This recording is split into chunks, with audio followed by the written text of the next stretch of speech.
So Seurat only painted 7 big paintings.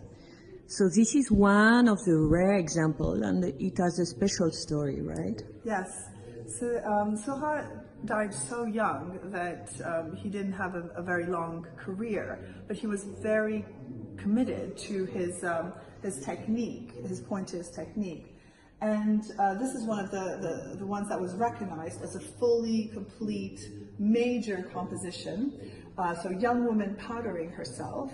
But what's very special about this one is that not only is it a portrait of his companion, Madeleine, who was also the mother of his son, but it's also a work that was misunderstood for a very long time, because critics believed that maybe there was a slight comical element in the juxtaposition between this very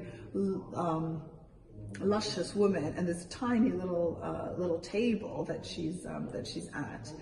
But actually that doesn't really fit with the fact that he was very close to this model and how important she was for him.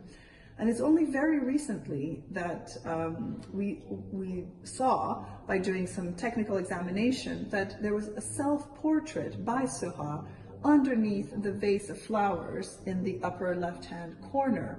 And you can actually see that the paint layer there is much thicker and is not as fine, and the dots aren't as defined as in the rest of the painting. And so the image, the infrared image, shows Seurat at his easel with his paintbrush painting this portrait. So it was obviously meant to be a mirror.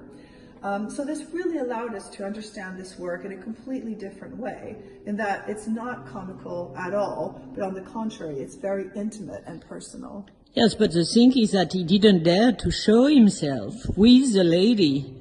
That's true. There's a story that says that one of his friends who came to his studio saw this self-portrait, but he did not know the relationship between him and Madeleine, and so he said, "Oh, that looks absolutely ridiculous."